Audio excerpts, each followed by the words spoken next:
From Washington, the Mclaughlin Group, the American original. For over 2 decades, the sharpest minds, best sources, hardest talk. Geico, committed to providing service to its auto insurance customers for over 70 years. More information on auto insurance at geico.com or 1-800-947-AUTO, any time of the day or night.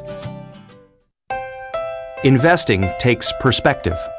It comes from navigating up and down markets for 60 years, spotting opportunities at home and abroad. Global investing from Franklin Templeton Investments. Gain from our perspective.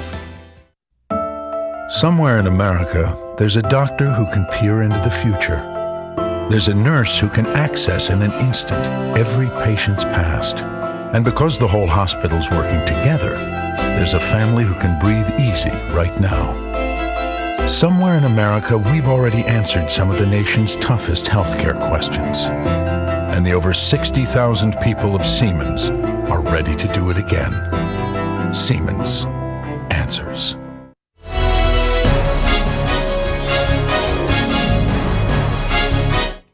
Issue 1, Egypt, Sphinx rising. Protests in Egypt are about to enter a 3rd week. Tens of thousands of Egyptians assembled in downtown Cairo to demonstrate against the Mubarak government. 83-year-old Hosni Mubarak has ruled Egypt for 30 of those years. In response to the protest, President Mubarak announced that he would not run for re-election when his current term ends 7 months from now. Protesters want more. They want him to step down now. The protests have turned violent. An estimated 3,000 Mubarak supporters joined the demonstrations. These Mubarak defenders were allegedly sent by Mubarak himself to disperse the demonstrators. Egyptian soldiers at first stood by as violence broke out between pro-Mubarak and anti-Mubarak forces. Soldiers then fired warning shots in the air, but they did not intervene between the clashing factions. Thus far in Cairo, at least 8 people have died and 900 injured. Here in the United States, President Obama asked President Mubarak to abdicate now. What is clear, and what I indicated tonight to President Mubarak, is my belief that an orderly transition must be meaningful, it must be peaceful, and it must begin now. Question. President Obama urges President Mubarak to leave office at once. What is President Obama's rationale for pushing Mubarak over the brink? Pat Buchanan. The Obama administration got out in front with the demonstrators, and it got too far out in front, John. All that violence you showed that occurred Wednesday, the Obama administration's been caught flat-footed, and the tide has begun to turn in favor of the government for these reasons. Mubarak's guys are in the streets. They've indicated they'll fight to defend him. The army stayed neutral. The Israelis and the Saudis came out and said the Americans are undercutting, stabbing Mubarak in the back, an old friend. They're undercutting him and throwing him under the bus. Mubarak himself has seemed to indicate that he wants to be there when the next president is inaugurated. And as of now, John, there is no way, in my judgment, those protesters, without the help of the army, can remove President Mubarak if he does not wish to go. I think the army and Mubarak and all the others know that the Mubarak era is over, but they want to see the future era very much like the recent past, where the army and the army's people are really in power. And I think ultimately they may prevail. Ellen, do you agree with Pat? No, I agree with parts of what he said. The Army is the legitimate and respected institution in the country, and whatever happens next must have the backing of the Army. I think the Army is divided right now because it's an army of conscripts, and they clearly feel sympathy with the people. Mubarak has pulled back from an initial display of power. I think people are still nervous about what he's going to do next. I think he's got to go, but in retrospect, it was probably naive to think that he was going to step down quickly. And I'm wondering why at age 82 he doesn't just accept what's happening and find a graceful exit. And I suspect that's what's happening behind the scenes, the search for that graceful exit. And I think the president played it very well. This has been a rapidly changing story, and he has to worry about more than Mubarak's feelings. He has to relate to the Egypt that will be there after Mubarak goes, a population half of which is under age 24.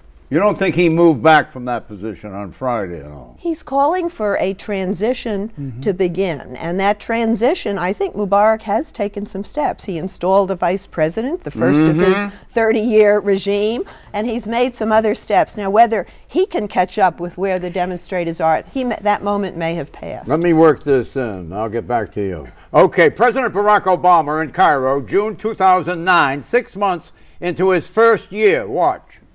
Now, much has been made of the fact that an African American with the name Barack Hussein Obama could be elected president.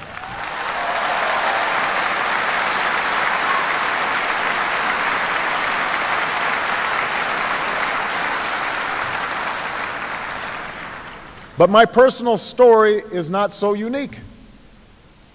The dream of opportunity for all people has not come true for everyone in America, but its promise exists for all who come to our shores.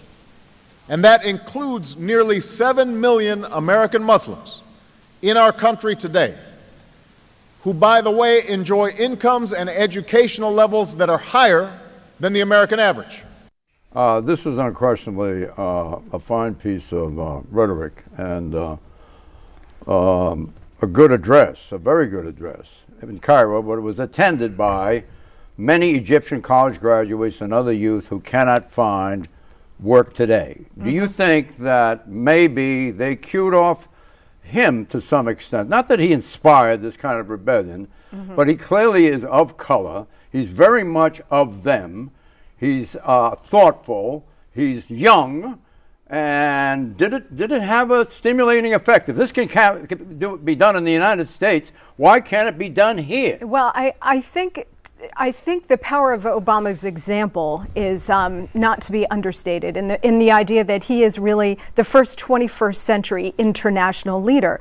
But more so than his personal example, I think, was the message that he gave in Cairo during that speech, which was preceded by his predecessor, President Bush, who spoke early and often about the need for political and economic liberalization in the Middle East. That was what the Iraq War was all about as well.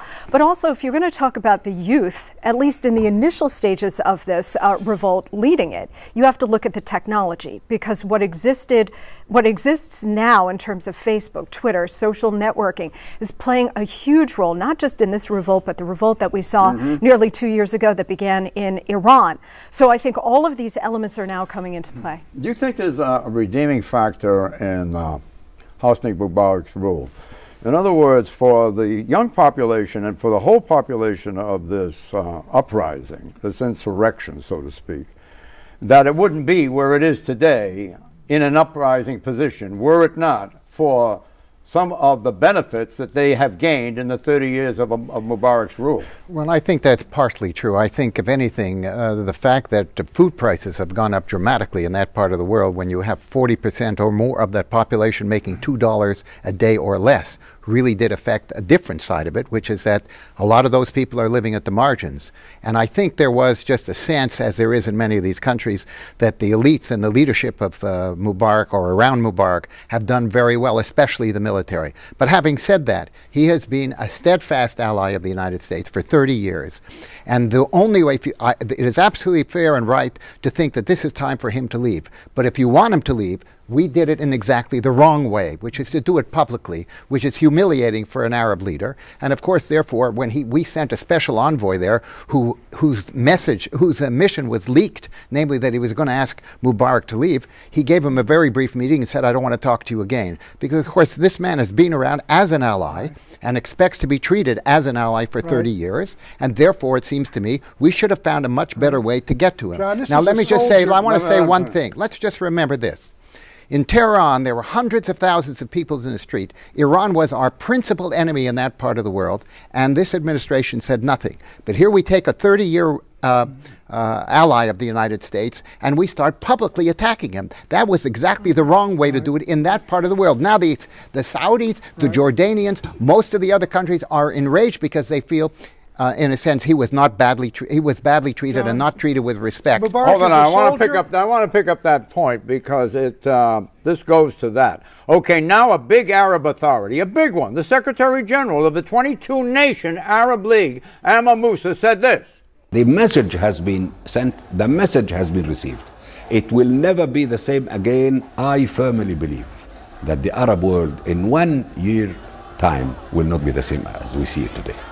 In 1 year's time, the Arab world will not be the same. Exactly. Question, what is the chance that Moussa will run for president himself? Pretty good, pretty good. He's head of the Arab League. He's a transitional figure. Look, the Mubarak era is over, but Mort is right. This is a soldier, a man of honor. He sent his troops to fight alongside us. You're talking about Mubarak. I'm talking about fighting the Gulf War, and here comes this diplomat over there and says, hey, get out. They're humiliating him. I think he got his back up and understands. Why did Obama do it? Because he wants to be on the side. Obama got on this. Because he knows it's a done deal. No, and he wants to be. He wants to establish his bona fides with the incoming group. Is that it? He went back to his, basically, if you will, his sort of moderate left mode. This is a Facebook, Twitter revolution. I'm part of this. Oh, come on. He got too far out in front. You make I it still sound don't get it. Who are his advisors? Who are Obama's advisors? He advises himself on this one. You make it sound like this is some sort of fad. He wants to get on the Twitter bandwagon. He wants to get out in front of things. Look at all of the dictators that this country has stuck with too long. Eleanor, he has served our purposes well, you don't do but he that has to not, friends of 30 he has years. not served his people very well. He has run a repressive Who are we regime. to decide that? We're not deciding it. He's deciding it. He's still in power, and this president is giving him a nudge behind the scenes, which is Not something behind that the he scenes. needs. No, and he's calling for publicly. the Now, president should just when he stand says by. now, he means now, and that's not the way to do it. Okay, A transition which he has wasn't begun. talking about the transition. Has begun. He wanted him to leave now, and we all know it. He's telling him to leave. That's right. That's exactly what he told him. Right. I agree with Mort completely. Look, the administration mishandled this from the beginning, and it's not unlike how they handled the Israeli-Palestinian negotiations, which they did in public, and it blew up in their faces. Diplomacy 101 is, especially when you're dealing with a stalwart ally like Hosni Mubarak, is you take this behind closed doors. You don't have the American president give a big declaration. Look, the other point you raised, Moussa. Moussa is now the choice, as of this moment, of the Muslim Brotherhood. The Muslim Brotherhood now is working this crisis so that they can ride the tide to seize power. And I'm telling you, if they grab power in Egypt, they will consign 82 million Egyptians to the perpetual darkness of Islamist rule. And don't make any mistake about it. Let's not be naive about this. You remember when the Muslim Brotherhood were the really bad guys over there? They are the bad guys. They are the bad guys today. How many Muslim Brotherhood are there? They're probably a third of the population. How do you account for the fact that the Muslim Brotherhood that were the bad guys are now the good guys? They're not the good guys. I don't say that they're good guys. Let me just tell you, Hosni Mubarak. They control the strings of power. Do they control the strings of power? No, they do not yet. The army controls the strings of power, and this whole issue is going to turn on what the army does. But let me just point out one thing, and Mubarak knows it, okay? Because he happened to be sitting next to Anwar Sadat when the Muslim Brotherhood assassinated Anwar Sadat, one of the great figures of that country. It was the Muslim Brotherhood who assassinated him. If there's a democracy, absolutely, they killed him. Did they do him in? They killed him. Did you hear that? The Muslim Brotherhood is not exactly a democracy. If their democracy comes, one man, one vote to Egypt. Let me tell you, the Muslim Brotherhood will initially get 25 to 33% of the vote, and the Arab streets' views about Israel will be reflected in the government. The U.S. approval in Egypt is 12%. President Obama cannot be seen propping up a dictator that the people want to go. He's got to deal with the Egypt that remains. And if it is a diverse democracy that does emerge, the Muslim Brotherhood will have a role. Why did he have to speak at all? Why did he have to speak at all? You can't. Sometimes, if the president said nothing throughout this crisis, you'd all be sitting here criticizing him for that. Sometimes diplomats just shut up. Mubarak cheering section. The revolts in Tunisia and Egypt have irrevocably altered the Arab world. I think we all believe that. Are these revolts in Tunisia and Egypt part of a broader worldwide pattern of instability and radical political change caused by the world economic crisis? Isolated or global? What do you think, Pat? No, my view is the Tunisian thing started off. I think currently it is in the Arab and Islamic world, John, but I'll tell you, to the degree that they have democratic elections in the Arab world, they will vote to sever ties with America, and they will vote to be hostile to Israel, because that is the mood of the entire Arab Islamic world. I don't agree with that at all. I think Mubarak has stayed in power because of all this demonization of the elements within his society. And there have got to be other voices that have come out, and we've seen them in the streets. And in terms of what's causing this, it's not just economic woes. It's a case of rising expectations. People see through Twitter and Facebook and everything else, there's another world out there. And the regime that Mubarak crushed his people with has to come to an end. I think that we in the West have fallen into a trap of romanticizing what the Arab street would want if they were given true democracy as we understand it. Because when you look at recent polls of the Egyptian people, 75% say they would like Islamic law, they would like Sharia, 65% say they would like the reinstitution of the Islamic Caliphate. When we talk about democracy, it is not going to be a Jeffersonian democracy. It is going to be one vote like we saw in Gaza with Hamas, one man, one vote, one time. Let me ask you this, Mark. If the world, Egypt of course included, the United States included, we're not in an economic crisis. It's not crisis, too strong a word. We're not in this economic crunch that we're in. The world is in it. Do you think that this revolt against Mubarak would have occurred? You know, it's very hard to judge. I do think that the last time there was this kind of uprising in Egypt, it was again when food prices went up because it so dramatically affects them. And that is not directly a result of the financial crisis. So I'm not sure that it's the financial crisis that produced it. Undoubtedly, it contributed to it to some extent. But I think the real issue there was very simply, it is the fact that you had a despotic regime. They did tend to take a lot of the, shall we say, the wealth of that society for a small group. That was apparent to a lot of people. And at some point, they just revolted. Tunisia was an example. The social network contributed to it. The food prices contributed to it. A whole series of things contributed to it. I think if the world were not in the economic crunch, which is felt particularly in countries like Egypt, I think Mubarak would probably have made it over the hump. Issue 2, happy 100th Gipper. We go forward today a nation still mighty in its youth and powerful in its purpose. With our alliances strengthened, with our economy leading the world to a new age of economic expansion, we look to a future rich in possibilities. The great communicator, the Gipper, Dutch, the Teflon president, Ronald Wilson Reagan. This Sunday marks the 100th anniversary of Ronald Reagan's birth. Born February 6, 1911, Tampico, Illinois. Marriage, Jane Wyman, 1940, divorced 1949. 3 children with Wyman. Daughter Maureen, who died in 2001, and daughter Christine, who died in infancy. And adopted son Michael. Marriage, Nancy Davis, 1952. 2 children with Nancy Davis. Today, an active grandmother, by the way. Son Ronald Prescott Reagan and daughter Patty Davis Reagan. Religion, chiefly Presbyterian. Political party, Democrat, 1932 to 1962. Republican, 1962 to 2004. College, Eureka College, BA. Radio, 32 to 37. Film acting, 37 to 65. Screen Actors Guild Board of Directors, 41 to 47. Screen Actors Guild President, 47 to 52 and 59. Campaign for Republicans, Dwight Eisenhower, Richard Nixon, Barry Goldwater for President, 52, 56, 60, and 64. Governor, California, 67 to 75. Republican presidential nomination, ran unsuccessfully twice for 68 and 76. U.S. President, 81 to 89, defeating one-term incumbent President Jimmy Carter. Died June 5, 2004, 93 years of age, Bel Air, California. As president, Ronald Reagan tackled historically high inflation and unemployment. During his presidency, inflation dropped from 12.5% to 5.5%, and unemployment dropped from from 9.7% to 4.4%. Reagan launched a defense buildup against the Soviet Union that helped end communism and the Cold War. Question: what characteristics did Ronald Reagan possess that other post-war presidents have lacked? Pat, you worked for Ronald Reagan.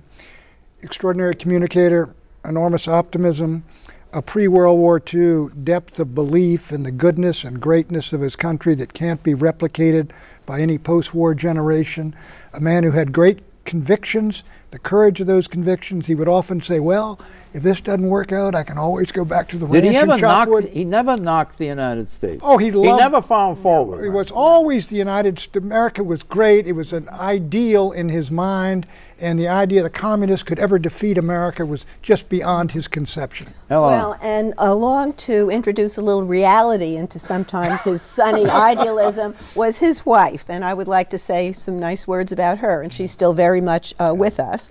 And she encouraged him to meet with the Soviet leaders, and she had to overcome a lot of the conservatives within the White House. You were probably one of them, Pat. And she was a force for moderation within the White House, and we've seen her on that path since she's left the White House as well, championing stem cell research. The reason I'm a conservative is because of Ronald Reagan, because I was very, very young when he was president of the United States, but everything he stood for just instinctively struck me as correct. And what I found so amazing about Reagan is that he was unafraid to stand for his conservative principles. Well, I worked with him for a 4-week period at one point, and I found, to my astonishment, every issue that came up, he got the point right away. He was very, very decisive, and he had the capacity to inspire this country and rebuild the confidence of this country in its future after a couple of very, very difficult years from the preceding president. He was a wonderful man, an extraordinary man. Issue 3, Bulls in Motion. The economics just came out, and the bulls are loping, if not running. Daily index, stock market up, breaking 12,000 this week. Monthly index, item, unemployment down 0.4%, 9.4% in December to 9.0% in January. Yearly index, item, consumer spending, 2010, up 3.5%. Item, household income, 2010, up 3%. Item, GDP growth, 2010, up 2.9%. Question, Mort, how upbeat are these statistics? Well, the one that is upbeat is the stock market, but that's a reflection of not only corporate America cutting costs, which means cutting employment, but also very, very low interest rates pushed forward by the Federal Reserve. I think our economy is very weak. We have virtually no recovery in terms of employment. It's about literally 1/3 the normal rates of increases in employment in the first 4 quarters after the bottom of a recession. So this economy is growing very slowly. The unemployment numbers for January were very weak. The housing numbers are very weak. We're not out of the woods. Jobless recovery, jobless recovery? We have created roughly 90,000 jobs a month for the first year coming out of the recession. That is not enough to equal the number of people who come into the labor force every month. Is Bernanke's QE2, Paul, quantitative easing 2, is that going to contribute in any way to easing it, or is it not working, or what? Well, we have had the biggest fiscal stimulus and the easiest monetary policy in the history of this country, and we still have had this very, very minor level of growth. It's not working. It is well, nothing is working recovery. Yet. Nothing. It's a very anemic recovery. The economic indicators are a very mixed bag, but when you look at the 2 primary pillars that have political resonance as well as economic resonance, you look at unemployment and you look at the housing sector.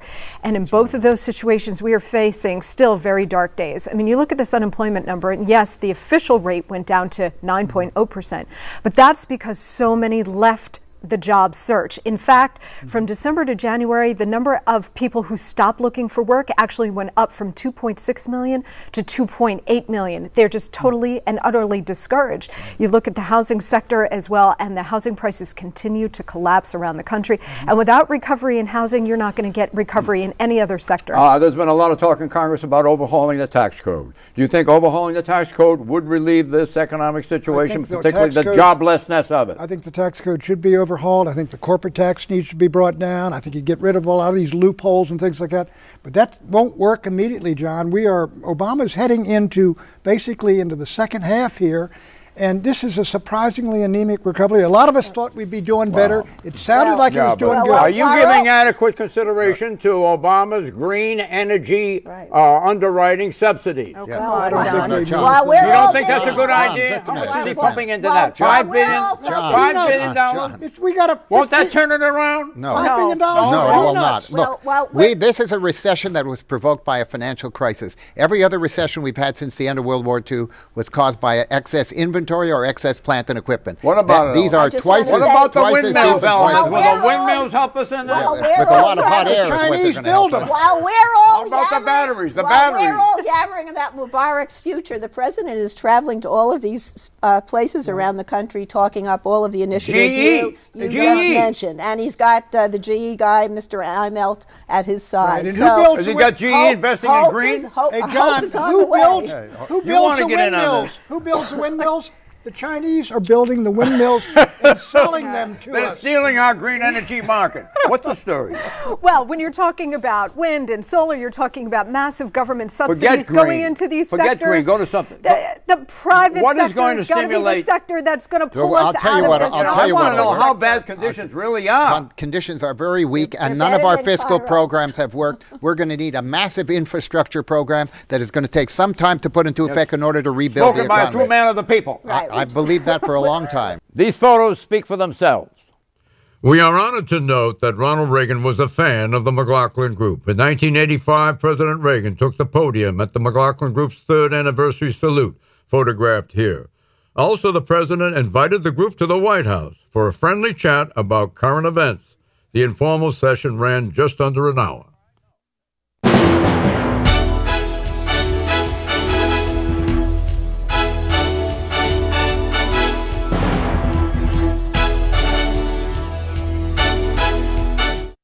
Geico, committed to providing service to its auto insurance customers for over 70 years. More information on auto insurance at geico.com or 1-800-947-AUTO, any time of the day or night. There's a world of investment opportunities out there. Spotting them takes experts on the ground, assessing potential firsthand. Templeton, a pioneer in global investing for over 50 years. Gain from our perspective. If. For such a small word, it packs a wallop. If I live to 100, if Social Security isn't enough, if my heart gets broken, if she says yes. We believe IF should never hold you back. IF should be managed with a plan that builds on what you already have. Together, we can create a personal safety net, a launching pad for all those brilliant ifs in the middle of life. You can call on our expertise and get guarantees for the if in life. After all, we're MetLife.